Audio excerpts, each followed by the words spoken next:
Magandang hapon po. Ako nga po pala si Maria Teresa Clerigo, student nurse po. Narito po ako para mag-conduct po ng health teaching tungkol sa diabetes. Maaari ko ba malaman ang inyong pangalan din? Kayo po, sir. Fernando Bobis po.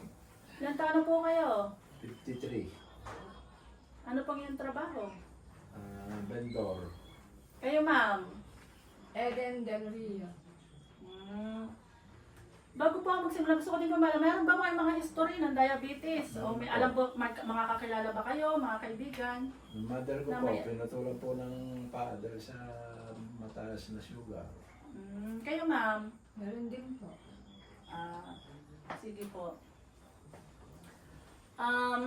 Bago ko po simulan ng aking teaching about po sa diabetes, ipapaliwanag ko muna po ang aking objectives. Una po ay, to know the healthy eating pattern. Pangalawa, to know the importance of regular exercise. Pangatlo is emphasize the importance of blood glucose monitoring. So bago ko po rin simulan, sino nga po sa inyo may diabetes? Ano po? Sige po. Maaaring makatulong po itong discussion kaya kayo makinig pong mabuti. Ano? Ano po? What is diabetes? Diabetes is a chronic condition that affects how your body turns food into energy. It occurs when your body doesn't make enough insulin or can't use it effectively. So, ito daw po ang diabetes ay nangyayari kapag ang ating katawan ay hindi na nakakagawa ng sapat na insulin. Pamilyar po ba kayo dito sa insulin? Ano po? Yung po tinutuloy sa tiyan. Paano yung part ng katawan? Tama naman si Sir dahil po may mga diabetic patient na nagtuturok na po ng insulin dahil po ito ay kailangan nila. Sunod, punta po tayo sa signs and symptoms. Ayan, makikita nyo po. Ito po yung mga unusual symptoms of diabetes. Tulad ng mental changes, tiredness, and fatigue. Vision changes, dry mouth and periodontitis, infections, sexual health, hair fall, skin tags and pigmentation, weight loss, urination, leg pain, and cramps. Papaliwanag ko po sa sunod na slide. Sabi po, you may be diagnosed with diabetes after you go to your doctor because of una, frequent urination o yung malimit na pag-ihi. Pangalawa, excessive thirst o yung matinding pagkauhaw. Pangatlo, extreme hunger o yung matinding pagkagutom. Pang-apat, unexplained weight loss or yung hindi natin maipaliwanag na pagbaba ng timbang. Nagtataka kayo kung bakit ba ako pumapayat ng sobra. Next ay fatigue o yung mabilis na pagkapagod. Blurred vision o yung para po bang nalalabo na yung ating mata. Next, slow healing source o yung mabagal na paggaling po ng sugat kumpara po sa normal. Napupunan niyo po ba yon? Po. Sunod ay frequent infections o yung palagi ang pagkakameron ng infections. Dahil po si Sir ang nagsabi na siya may diabetes, tingnan po natin. Ilan po ba sa mga ito ang nararanasan niyo po? Blurred vision, excessive thirst, extreme hunger. Yung tatlo po ngayon. Kayo ma'am, Slow healing store. slow healing source po o yung mabagal na paggaling po ng sugat, nararanasan niyo po yon. Frequent infection. Nagkakameron din po kayo ng palagi ang pagkakameron po ng infection. Sige po. Tingnan po natin sa mga para po. Bago po malimutan, meron po akong ipapakita pala sa inyo. Ito po yung tinatawag na glucometer po. Pamilyar po ba kayo dito? Apo. Ito po yung pantest ng sugar natin. Ito naman po ay ginagawa kapag mas maganda po sa umaga, yung wala po tayong kinain muna. Pero testingin din po natin kay Sir kung ano. Willing po ba kayo, Sir? Opo, para malaman kung ano ba yung sugar, kung mataas ba o baba. Sige po. Mas maganda po yun ano, para po malaman natin. At, sige po. Ito po yun. Ganito po ang paggamit nun. Ito po yung itutusok natin sa dulo ng ating daliri. Hindi man po ito masakit, pero parang kanad lang po ng langgam. Relax lang, sir.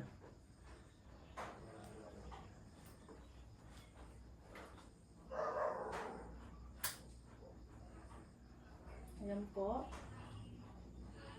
Tapos ilalagay po natin yung blood dito sa sa plate.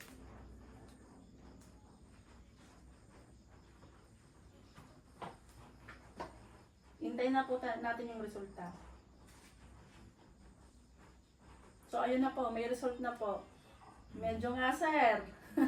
Medyo mataas nga po ang inyong Mas din pa kaya yung sugar. sa pag-inom? Ay, malaki pong sir. Ang lalo sa may diabetic, ang pag-iinom po. Mamaya po malalaman po natin. Sige po, sunod po ay what are the different types of diabetes? Ano po ba yung iba't ibang uri ng diabetes? Una po ay yung tinatawag na type 1. An autoimmune condition where the body's immune system mistakenly destroys the insulin-producing cells in pancreas. Ito po yung yung autoimmune na po siya. Kumbaga, pwede siyang nakuha natin sa namamana. Tama na. Kumbaga po pagkasilang natin meron na. Parang ganun po. Ito yun. Yung type 2 diabetes naman, a metabolic disorder where the body either become resistant to insulin or doesn't produce enough insulin to maintain normal blood sugars level. Ito pong type 2 po, isa siyang disorder na hindi na, yung katawan po natin ay hindi na nakakagawa ng sapat na insulin. Marami pong bagay yan. Kung bakit nangyayari pa yun, pwede po sa lifestyle. Kaya po nasabi nyo, yung pag-iinom. Kaya po laging nag-iinom. Hapon po. Kasi hindi po makakatulog pag walang inom. Naku, sir. Ay, bawal po iyon. Yan, pwede po sa lifestyle, sa mga kinakain po natin. Doon po natin nakukuha yung type 2 diabetes na yan. Sunod po ay gestational diabetes. Ano ga po yung gestational diabetes? Yan po ay sa mga buntis. Basahin mo natin. A type of diabetes that develops during pregnancy. Yan po yun. Due to hormonal changes that makes the body less sensitive to insulin. Yung pong, pag po buntis kasi nagkakaroon po ng mga hormonal changes. Isa po yung diabetes sa pwedeng magkaroon ng isang buntis po. Depende din po sa kanyang lifestyle. Kung siya hindi healthy yung kanyang mga kinakain. Ganun po. Sunod po. Ito po. What causes high blood sugar levels? Ulitin ko po. Yung type 1 diabetes is an autoimmune cause. The body's immune system mistakenly attacks and destroys beta cells in pancreas that produce insulin. The exact cause is unknown. Hindi pa daw po malaman kung ano ba yung eksaktong cause.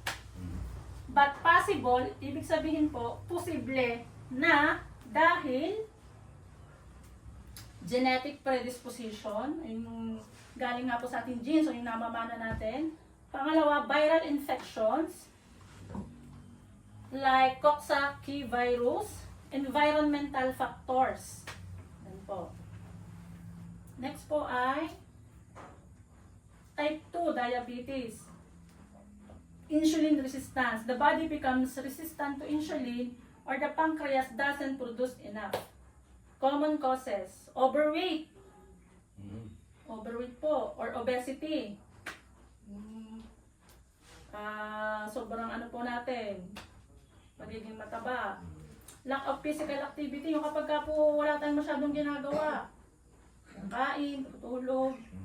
Ganyan. Wala na tayong exercise or Unhealthy diet. Yun nga po, kung ano kinakain. Mahilig tayo sa matatamis, mahilig tayo sa kanin. At saka po, isang factor din po yun, sir, yung pag-iinom nyo. Yan po ay nakakakos po na. Lalo at sabi nyo po, may diabetes kayo, tapos umiinom pa kayo. Talaga po malaki po ang chance na kayo ay magkameron ng diabetes. Yan. Family history, gaya nga po na sabi ko. Sabi nyo po, ang inyong ina ay naputulan na ng paa. Dahil sa diabetes. Age. Risk increases after age 45. Ibig sabihin po, mas mataas yung risk na magkameron kapag 45 pataas. Kaya lang sabi niya, ilang taon na po kayo? 53. O, yun. Next. Gestational diabetes or hormonal changes during pregnancy. The placenta produce hormones that can block the action of insulin. Ito po yung mga causes. Yun nga, sabi ko po kanina, hormonal changes, being overweight during pregnancy, family history din po, older age during pregnancy, above 25 to 30 naman po siya.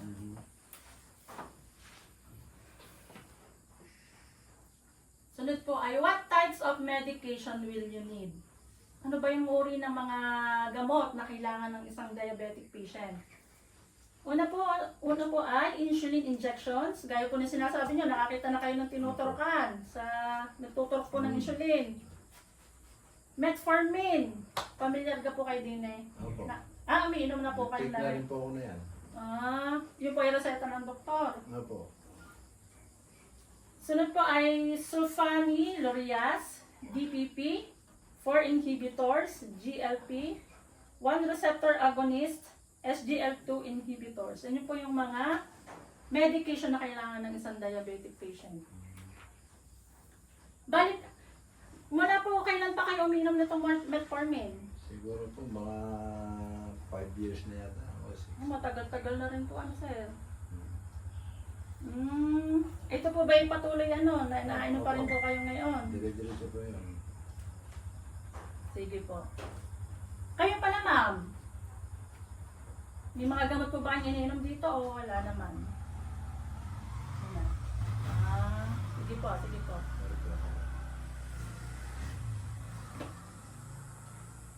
Treatment and management. Monitor blood sugar. O, kagaya nga po no, kagaya nga po nung pinakita ko kanina na glucometer. Yun po ay kailangan para ma-monitor natin ang ating sugar. Or pwede naman din po tayo magpa-check up sa mga laboratory or mga clinic kung gusto po natin malaman kung mataas o mataas po ba ang ating sugar. Healthy diet. Pag sinabi po bang healthy diet, ano pa bang mga dapat alam natin kung ano yung mga bawal. Tulad ng bawal po ang masyado sa carbohydrates, alcohol, paninigarilyo, pagkain ng sobrang matatamis, yan po yung mga bawal po sa mga diabetic. Regular exercise. Kayo ga po ay nag-exercise? Hindi po. Dapat po kayo paminsan siya nag-exercise para Madali po ako kasi mapagod eh. sa bagay po. Pero kung hanggat maaari po, kahit na konting oras lang po sa tayo po ay mag-exercise. Take medications. Yan, wag po tayo, kung meron na po tayong maintenance na ganyan, wag po tayo magpapawala. Mahalaga po yun. Prevent complication, yun po ang ating iingatan na magkameron tayo ng mga komplikasyon. Kasi katulad ng komplikasyon sa bato, komplikasyon sa puso, yan. Yan po yung ating iingatan. Ongoing education. Ongoing education. Katulad po na kaya ko po narito ngayon, nagbibigay po ako ng mga kaalaman para sa mga katulad nyo po na may mga history ng diabetes. Nakakatulong din po iyon para magkameron po tayo ng sapat na kaalaman. Ano po? Ano po? Sige po, patuloy po tayo. May tanong pa po kayo dito, tungkol dito? Wala na po. Sige po. Naintindihan naman namin. Naintindihan nyo po? Po. Dahil para sa amin din yan eh. Opo. Sige po. May mga katanungan na po kayo. Wala naman po. Naintindihan namin yung inyong sinasabi. Wala po.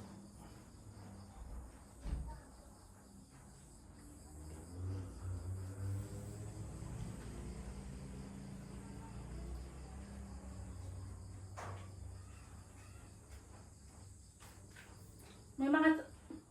yun, sige po. Tapos na po ang ating ano. May natutunan po ba kayo? Meron po natutunan namin. Yung sa nalaman namin yung mga dapat gawin o yung bawal gawin. Kaya napapasalamat po ko kami sa inyo na kami naturuan niya ng konting tips o naman.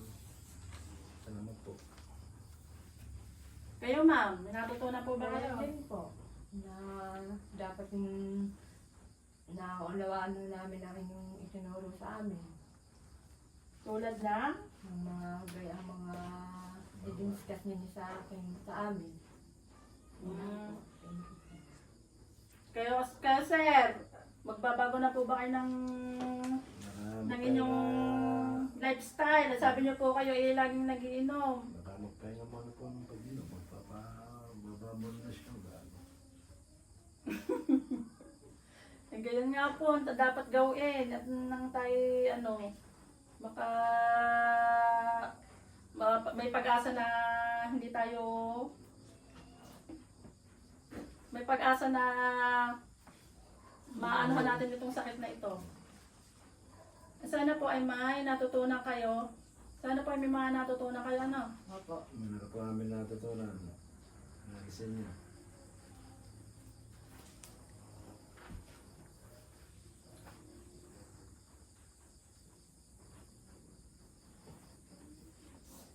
Bali po sa susunod pong mga araw ay meron pong magko-conduct po ulit ng sa mga susunod pong araw ay may mga magko-conduct po ulit dito ng health teaching. Kayo po sana i-attend para mas madagdagan pa po ang inyong kaalaman. Maasahan ko ga po yun. Opo, tsaka kung may magano po may mga sakit din na diabetes. Or pwede din po kayong gaya po ng natutunan. Sabi niyo po, may mga natutunan po kayo sa akin. Eh di yung mga kakilala niyo po ng mga may diabetes din, pwede niyo pong i-share ang inyong mga natutunan sa akin. Bilang hindi na po sila yata nakakantid ng mga health teaching. Pwedeng sa mga kaibigan niyo or mga pwede kayong mag-share din ng inyong mga natutunan. Ano po?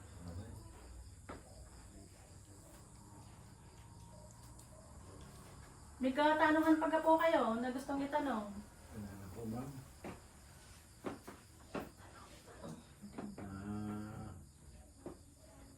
Kayo ma, baka may gusto pa kayong itanong bago po kami umalis. Ano pa po pang gusto niyong malaman?